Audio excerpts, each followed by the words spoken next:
Have you been thinking about buying a house here in New Hampshire and you're probably wondering what range you should be looking at for prices? What can you actually afford in today's market with where the prices are, the interest rates, and if you're moving from out of state, taxes are going to be something that you really want to pay attention to here in New Hampshire because they are a lot higher than other places. So in today's video, I'm going to be kind of breaking down by certain income levels of what you could be looking at for a home price and what would actually be comfortable to afford up here in New Hampshire. So let's dive on into that right now.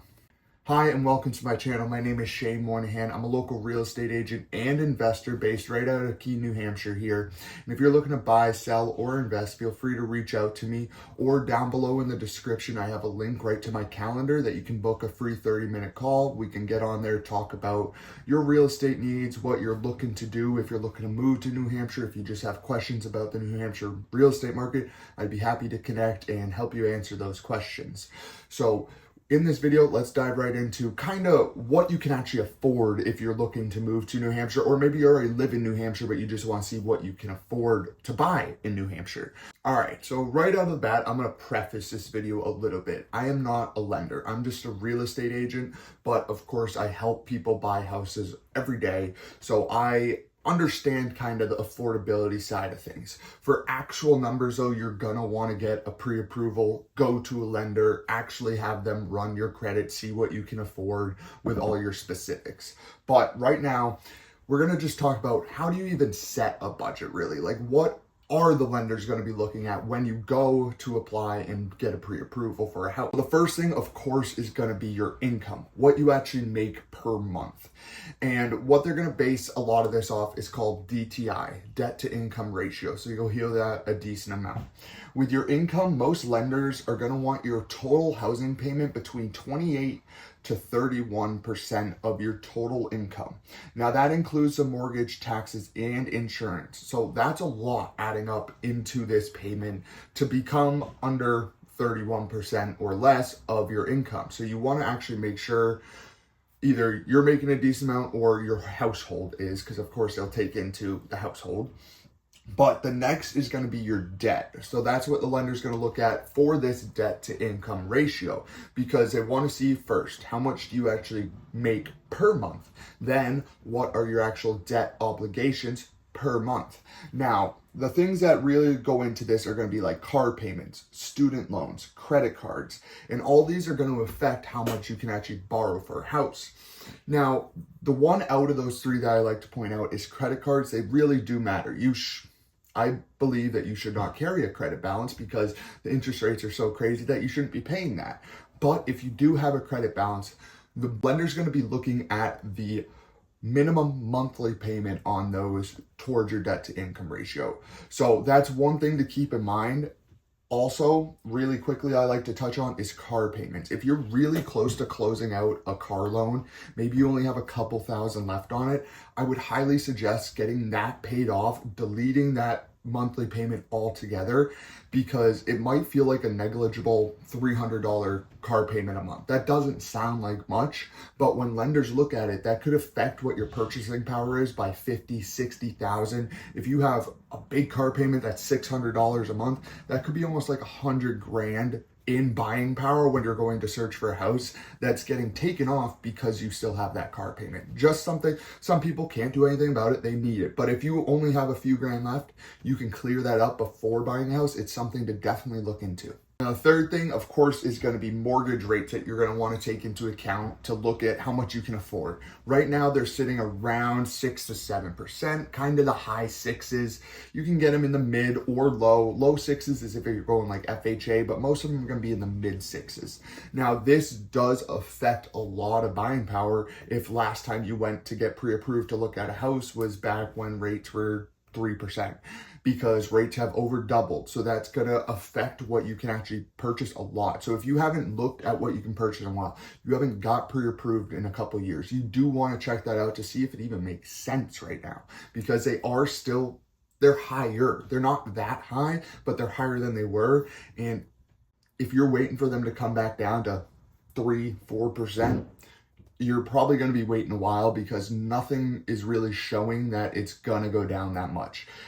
Not even really under 6. So like They predicted through this year it would be 6 to 7, and it's been that the whole time. And the last thing, of course, to take into account for affordability is going to be property taxes and insurance. Now, property taxes are going to be a big chunk of your monthly payment up here in New Hampshire. We don't have state income tax or state sales tax, so we get hit really hard on our property taxes. So if you're moving from the south where property taxes are like $800 a year, and you're moving up here looking to buy $400,000 or $500,000 house, just understand that that property bill is probably going to be around $8,000 to $10,000 a year instead of $800 a year. So that chunks down into a lot per month. So you want to take that into effect. Insurance, there's nothing really crazy about New Hampshire insurance that I see. I mean, most single families are around like, I would say $1,000 to $1,500 a month or so. Of course, depends on certain things, what the actual house is, how old it is, all that things. But I've never heard too many crazy things about insurance. It's more property taxes that people are taken aback by when they move up here. So now I'm just going to go into a couple quick numbers and show if you make this much, you could probably afford this much. Now, when I'm going over these numbers, this is accounting for minimal debt. So if you have a lot of debt and your DTI is already blown out of the water, this isn't going to work for you. But if you have minimal debt and this is what you make, you'll probably be around this for your budget. So if your household income is around $75,000, you'll probably be comfortable around $250,000 to $300,000. And again, assuming minimal debt. Now that doesn't sound like a lot, but it's also because affordability has went down a lot. Now, if you're at around $100,000 for the household income, you're going to be looking around $325,000 to $400,000. And if you're around $125,000, you'll qualify for maybe $425,000 to $500,000. Again, this is all depending on your debts, how much you're going to be putting down, all this certain specifics. Now, right at this moment, New Hampshire overall for the whole state is around $500,000, a little bit above for a single family house on average.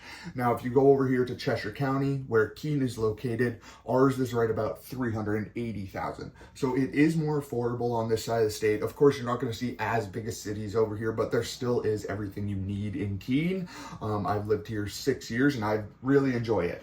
So these were just some quick numbers. Now, if that sounds a little bit like, ooh, that's kind of tough, really try reaching out to a lender, because lenders want to help you buy a house. Like, they understand it's a tough time to buy it, and they do as much as they can to either find you programs that might help you out, pick the best loan that would make sense for you, all this stuff. So really, it is good to reach out if you're pretty serious about buying, or you're just kind of throwing around the idea, I've been renting for 8 years, it'd probably be nice to buy a house, let's see if I can even do it. It doesn't hurt to at least go and try. Now, a lot of people, when they're looking for a house, they really focus in on the overall price of the house. What am I paying for the whole thing? And they really get like scrutinized on these little points. And the one thing I like to say, this is kind of off this point, but if you're looking at a house and you're in a bidding war and it needs to go $5,000 above for you to win, really think about that. $5,000, most people are financing for 30 years. Is that really going to make a difference, the extra $20 a month on your monthly payment? One thing to keep in mind. But we're going to talk about, other than the big picture number, what's actual things that you're gonna really need basically for closing, kind of like the cost of getting into a house. So the first one, of course, is gonna be the down payment. Now this one, if you listen to a lot of older people, a lot of people still think you need 20% down to buy a house or use a conventional loan. That's not true. A lot of times, 3 to 5% actually will still get you a conventional loan. Conventional loans mean that it's not government backed. So they're a little bit more lenient on the actual condition of the property. Now, anything below 20% you put down is going to have PMI, which is essentially insurance for the lender, because it's a higher risk loan because you're putting down less than 20%. So if they foreclose, this is kind of their insurance policy on you because they're taking a risk on you. Now there's also things like FHA, which is a 3.5% down minimum. Some of these also have state programs that can be applied to for it. You'll also see VA loans, which are for veterans, or even USDA loans, which are for rural areas. Both those are 0% down. VA's good to work with because, well, if you're actually served our country, you get benefits. The USDA loan is more rural to get people into more rural areas. So it can be a little bit tough where you're looking.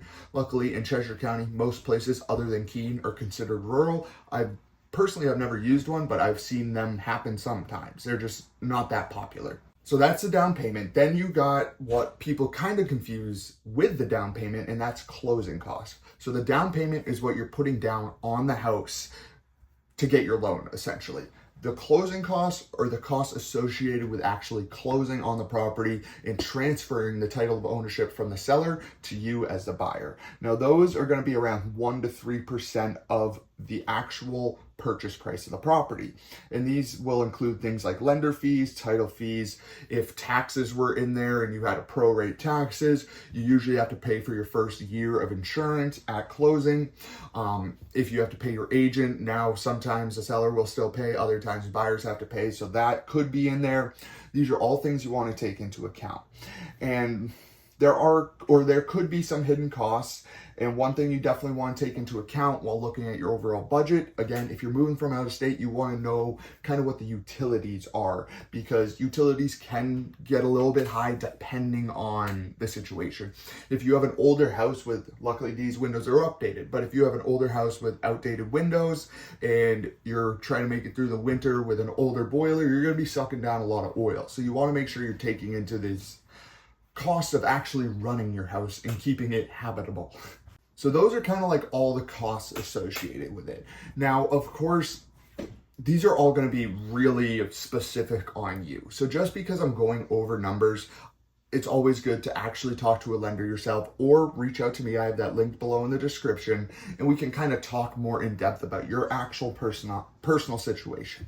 But when you're looking in New Hampshire, really with any real estate thing, local expertise is one of the biggest things that matter, because markets really are different. Like even in a small state like New Hampshire with a population of just over like 1.3 million or so, if you go like an hour from where you're located, it's a different market. It's a lot hotter over in Manchester than it is out here. And there's just different price points. There's different strategies to get an offer accepted in the different locations. So if you're looking over in this side, or anywhere in New Hampshire, really find someone local. And if you don't know anyone local, reach out to me. I know people that's local. If you're not looking in my specific area, I'd love to help you out. But if you're looking in other parts of New Hampshire, I can always set you up with a really, really good agent. And last thing I want to mention before I close out this video is, of course, nowadays there's so many tools to show you what the monthly mortgage could be. And a lot of those are actually pretty good, but when you're doing it, make sure you're running it honestly and you're running it at what maybe you actually talk to a lender and they say, hey, 5% down conventional would be the best route for you. Right now, the rate's about 6.53. Even though I don't think it would be at that, say 6.25, let's say. That's kind of low, 6.75, let's go there. And then you run all your numbers at that. Make sure you're using a calculator that takes into property taxes. Because again, even if you're paying $6,000 a year for property taxes on a piece of property here in New Hampshire, which is kind of on the lower end. That's like for the lower end properties, at least in Keene.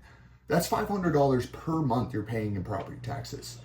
So even though your mortgage might only be $1,000, well, guess what? Now you have $500 of property taxes, and then you have another $200 in insurance. So that just went from $1,000 to $1,700. So that's why you really want to make sure you're using a calculator that makes sense. So I hope this video helped give you a little bit more of an idea of kind of what you could afford, what you should be looking for, taking into account when you're looking at houses up here, and really how important local expertise is when you're looking in a new place, especially if you're moving from somewhere out of state, never really been to New Hampshire. Getting an agent that actually knows New Hampshire is going to help you out a ton. And I've helped a ton of people move out from out of states. I've helped people buy houses through just video showing. So like, I am super used to it. And if you have any questions, again, go down below in the description. I have a link to my calendar. Feel free to book a free 30-minute call. Or if it's just a quick one, feel free to shoot me a text, give me a call. My number's down below too.